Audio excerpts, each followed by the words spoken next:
साथियों, संसदीय लोकतंत्र में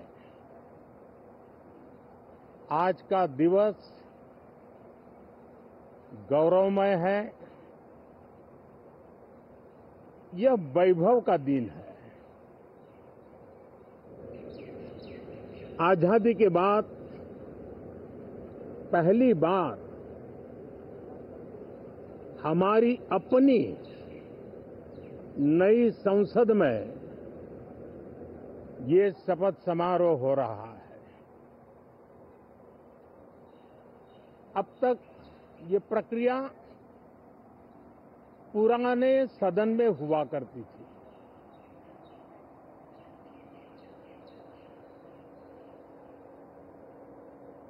आज के इस महत्वपूर्ण दिवस पर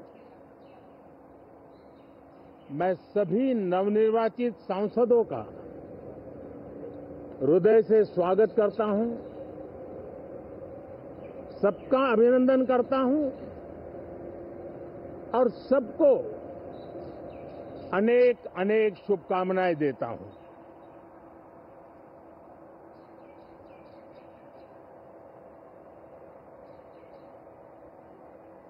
संसद का ये गठन भारत के सामान्य मानवीय के संकल्पों की पूर्ति का है। नए उमंग, नए उत्साह के साथ नई गति, नई ऊंचाई प्राप्त करने के लिए ये अत्यंत महत्वपूर्ण अवसर है। श्रेष्ठ भारत निर्माण का, विकसित भारत 2047 तक का लक्ष्य, ये सारे सपने लेकर के, ये सारे संकल्प लेकर के आज 18वीं लोकसभा का प्रारंभ हो रहा है। विश्व का सबसे बड़ा चुनाव बहुत ही शानदार तरीके से, बहुत ही गौरवमय तरीके से संपन्न होना, ये हर भारतीय के लिए गर्व की बात है। 140 करोड़ देशवासियों के लिए गर्व की बात है। करीब 65 करोड़ से ज्यादा मतदाताओं ने मतदान में हिस्सा लिया। यह चुनाव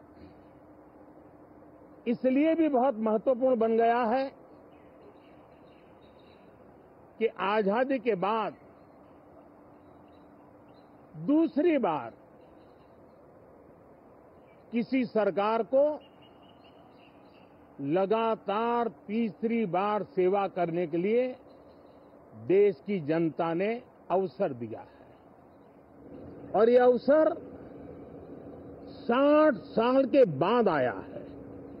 ये अपने आप में बहुत बड़ी गौरवपूर्ण घटना है। साथियों, जब देश की जनता ने तीसरे कार्यकाल के लिए भी एक सरकार को पसंद किया है, मतलब उसकी नीयत पर मोहर लगाई है, उसकी नीतियों पर मोहर लगाई है, जनता जनार्दन के प्रति उसके समर्पण भाव को मोहर लगाई है। और मैं इसके लिए देशवासियों का हृदय से आभार व्यक्त करता हूं। गत 10 वर्ष में जिस परंपरा को हमने प्रस्तावित करने का निरंतर प्रयास किया है, क्योंकि हम मानते हैं कि सरकार चलाने के लिए बहुमत होता है, लेकिन देश चलाने के लिए सहमति बहुत जरूरी होती है। और इसलिए हमारा निरंतर प्रयास रहेगा कि हर किसी की सहमति के साथ, हर किसी को साथ लेकर के मां भारती की सेवा करें, 140 करोड़ देशवासियों की आशा आकांक्षाओं को परिपूर्ण करे। हम सबको साथ लेकर के चलना चाहते हैं, सबको साथ लेकर के संविधान की मर्यादाओं का पालन करते हुए निर्णयों को गति देना चाहते हैं। 18वीं लोकसभा में हमारे लिए खुशी की बात है कि युवा सांसदों की संख्या अच्छी है और हम जब 18 की बात करते हैं तो भारत की परंपराओं को जो जानते हैं,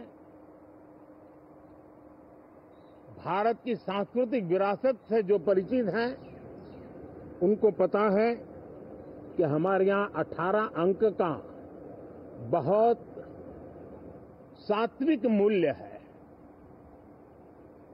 गीता के भी 18 अध्याय है।